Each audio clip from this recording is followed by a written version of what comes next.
नमस्कार दोस्तों, आध्यात्म के एक और नए अंक में आपका हार्दिक स्वागत है। दोस्तों, हर साल कार्तिक मास के कृष्ण पक्ष की चतुर्थी तिथि पर करवा चौथ का व्रत रखा जाता है। इस व्रत को सुहागिन महिलाएं अपने पति की लंबी उम्र की कामना के लिए करती हैं।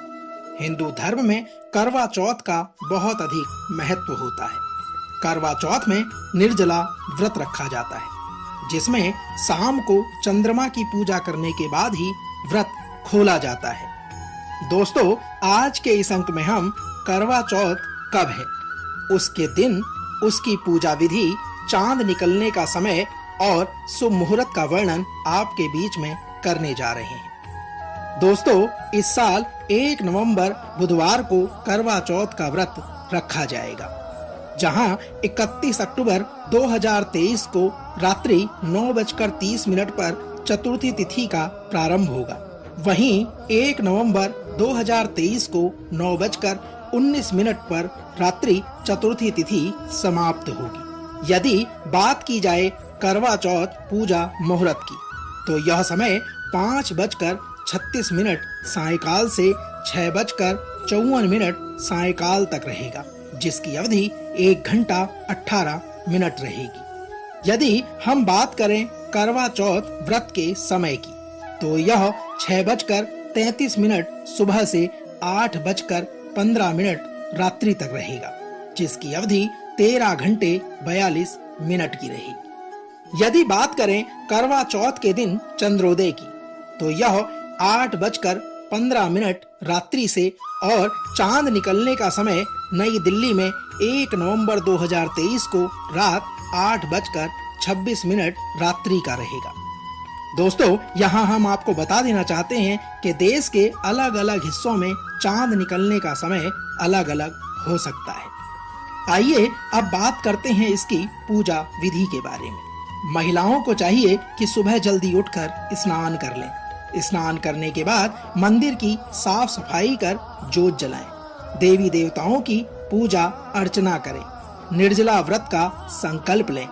इस पावन दिन शिव परिवार की पूजा अर्चना की जाती है। सबसे पहले भगवान श्री गणेश की पूजा करें, क्योंकि किसी भी शुभ कार्य से पहले भगवान श्री गणेश जी की पूजा की जाती है। उसके बाद माता पार्वती, भगवान शिव और भगवान कार्तिकेय की पूजा करें। करवा चौथ के व्रत में चंद्रमा की पूजा विशेषकर की जाती है। चंद्र दर्शन के बाद पति को छलनी से देखें। इसके बाद पति द्वारा पत्नी को पानी पिलाकर व्रत तोड़ा जा सकता है। साथियों, आइए बात करते हैं इसकी पूजा सामग्री के बारे में। इसकी पूजा सामग्री निम्न प्रकार है।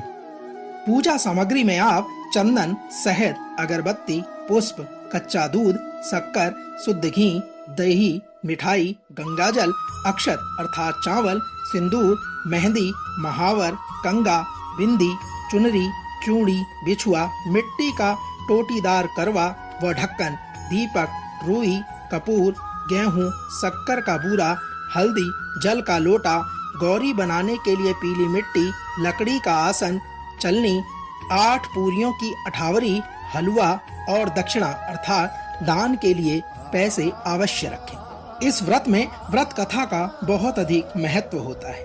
चांद के दर्शन करने से पहले महिलाएं करवा चौथ व्रत का पाठ अवश्य करें। आइए अब आपके बीच में करवा चौथ व्रत कथा का हम विवरण करने जा रहे हैं। पौराणिक कथा के अनुसार एक साहूकार के 7 लड़के और एक लड़की थी। सेठानी के सहित उसकी बहुओं और बेटी ने भी करवा चौथ का व्रत रखा था।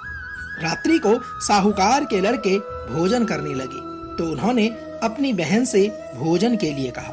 इस पर बहन ने बताया कि उसने आज व्रत रखा है और वह खाना चंद्रमा को अर्घ देकर ही खा सकती है। सबसे छोटे भाई द्वारा अपनी बहन की हालत देखी नहीं जाती और वह दूर पेड़ पर एक दीपक जलाकर चलनी की ओट में रख देता है, जो ऐसा प्रतीत होता है जैसे चतुर्थी का चांद हो। उसे देखकर करवा उसे अर्घ देकर खाना खाने बैठ जाती है। जैसे ही वह पहला टुकड़ा मुंह में डालती है, उसे छींक आ जाती है। दूसरा टुकड़ा डालती है तो उसमें बाल निकल आता है और तीसरा टुकड़ा मुंह में डालते ही उसके पति की मृत्यु का समाचार उसे मिल जाता है।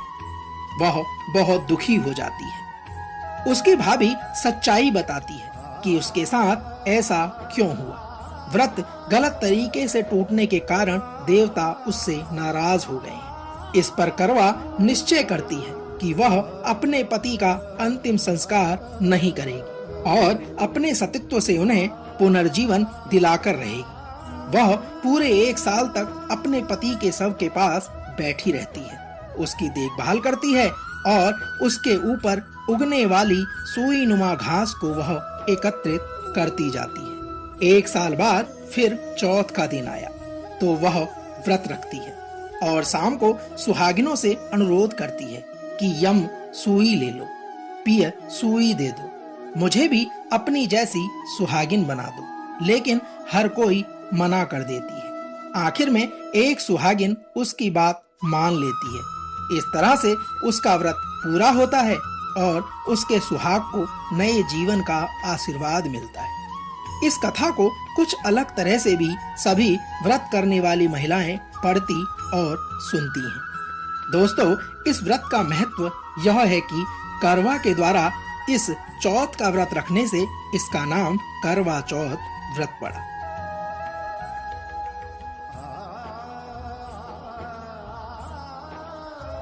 दोस्तों, यह तो थी करवा चौथ से जुड़ी कथा, उसकी तिथि, विधि, शुभ मुहूर्त और चांद निकलने की समय का सार।